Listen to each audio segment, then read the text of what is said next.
आपके पास आऊंगी। US Iran युद्ध विराम का भारत ने स्वागत किया है, ये बड़ी खबर। विश्व शांति की दिशा में एक सकारात्मक कदम है। भारत ने कहा युद्ध से वैश्विक ऊर्जा आपूर्ति बाधित हुई है, हॉर्मुज से जहाजों की स्वतंत्र आवाजाही हो, भारत ने ये कहा है।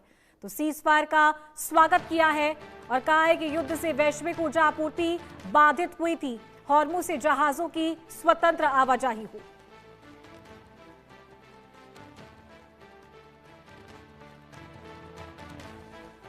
तो चलिए चर्चा को आगे बढ़ाएंगे। कर्नल जे एस ओडी जी, मैं आपके पास आना चाहूंगी।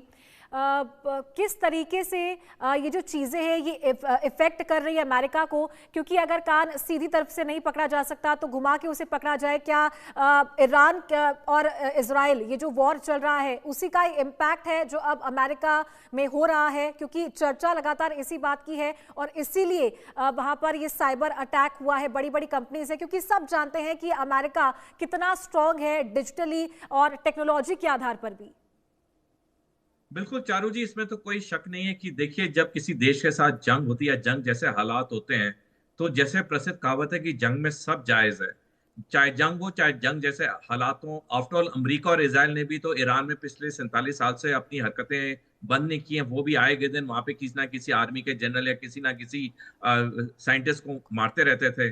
तो ये ईरान भी कर रहा है और इस चीज को पूरी तरह अंत खत्म करने का एक ही तरीका है जो भारत भी 1947 से कहता है, टू स्टेट सोल्यूशन।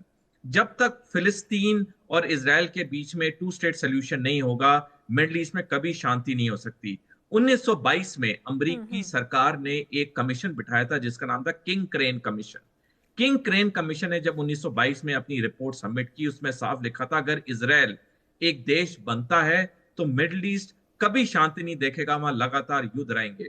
इजराइल 14 मई 1948 को देश बना, तब से आप देखिए 1948 से लेकर आज हम 2026 में ऐसा कोई साल नहीं होता, ऐसा कोई दिन नहीं होता जब मिडिल ईस्ट में तनाव नहीं होता है। जी। तो डेफिनेटली जब तक ये टू स्टेट सोल्यूशन की कार्रवाई नहीं होगी और अमेरिका इजराइल बाज नहीं आएंगे, ईरान तो बाज आएगा नहीं। तो इसके लिए जो यूनाइटेड नेशंस रेजोल्यूशन भी 262 कहता है टू स्टेट सोल्यूशन होना चाहिए। भारत भी इस चीज का 1947 से पूरी तरह से समर्थन करता है।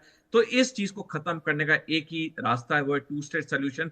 अन्यथा अमेरिका इजराइल भी अपने हरकतों से बाज नहीं आएंगे। बेशक पूर्ण युद्ध ना करें, लेकिन कोई ना कोई गतिविधियां वहां करते रहेंगे, ईरान भी करता रहेगा। और जैसे अब इंटरनेट की केबलें, इंटरनेट का सिस्टम इनकी आंखों में आ गया है, तो वो दिन ज्यादा दूर नहीं है जब ईरान ये पूरे इंटरनेट केबल काट